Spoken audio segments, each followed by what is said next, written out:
I first realized songwriting was like sort of viable option for my life when I got to write a song called All I Want for High School Musical, the series. Before that, I sort of just kept my songs to myself and like played them for my mom and my friends, but that was sort of the first experience where I wrote something that people like really believed in, that I believed in, and it kind of got heard by a lot of people, so it gave me a lot of confidence. Driver's license coming out has sort of immensely affected my songwriting process and my music, making brain, I guess. But I thought actually when it came out and when it started getting to be really successful, I thought that I was gonna get in my head about my writing and be like, oh, I'm never gonna write anything as good as Driver's License, and like fret about everything. But I actually really think it gave me a lot of confidence in my voice and in what makes my songwriting special, which I feel like is my vulnerability and honesty. And so kind of learning that that's what people resonated with kind of helps me with writing all of my other music. Hey, I'm Olivia Rodrigo, and these are my top 5 songwriting tips.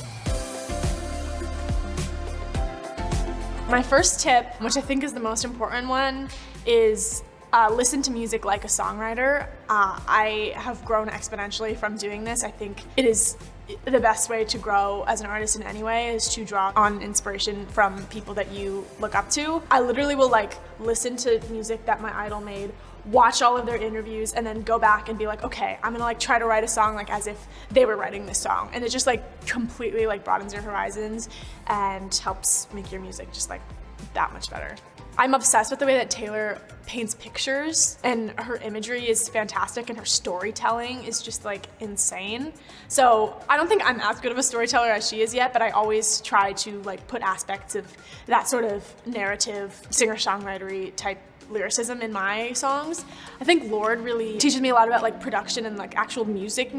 I think she always makes such interesting choices, and so I try to do that. And also she's a brilliant lyricist as well, and she's super poetic, and you can tell that like lots of her songs started out as poetry, and so some of my songs start out that way too when I try to emulate her. Also a big like lyrical inspiration for me is Phoebe Bridgers. She's just like so like brutally honest and says stuff that you like wouldn't think of being in a song, and I think that's impactful and beautiful. And so I sort of try to do that as well. Another songwriting tip that I have is finished is sometimes better than perfect. I can't tell you how many times I've like sat at a piano and like been writing a song and been like, this is terrible, I should just quit, like this is so bad. But I like force myself to finish it, or at least like finish the idea or whatever, or like finish the verse and chorus.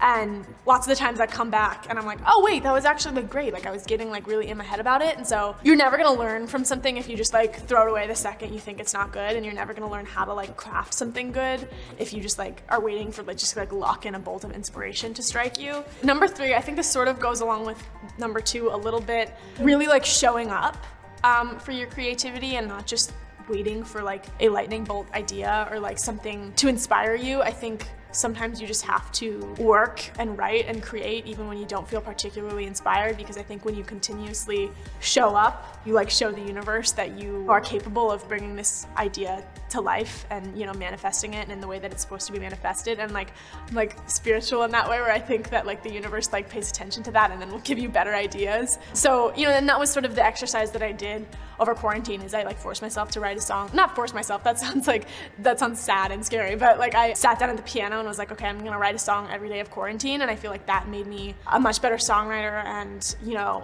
I think some of the ideas I wouldn't have gotten to jot down if I didn't make myself do that every day. So I think showing up is really important. It's more important than being talented or good at anything, because you can be super talented, but if you don't show up, what's the point? All right, 4th tip is to write songs for yourself and because you love it and you like to do it. The second that you sort of start writing a song with the intention of it being liked by other people, it loses its magic.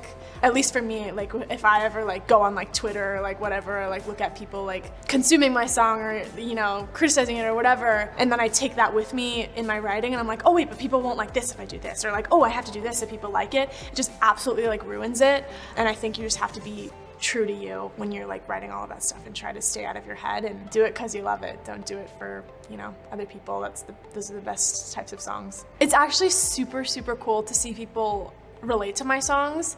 For a while I felt like I was like kind of weirded out, because I was like, oh, I kind of have this like really weird life. Like I've been homeschooled since I was in 7th grade. I'm on a set all day with like a bunch of like 45-year-old dudes. Like, is what I say going to resonate with other people my age? And so putting out driver's license and seeing people of actually all ages, male, female, everyone, sort of being like, whoa, like that took me back to a time where I was feeling like that, or oh, I'm feeling like that right now, this helped me so much.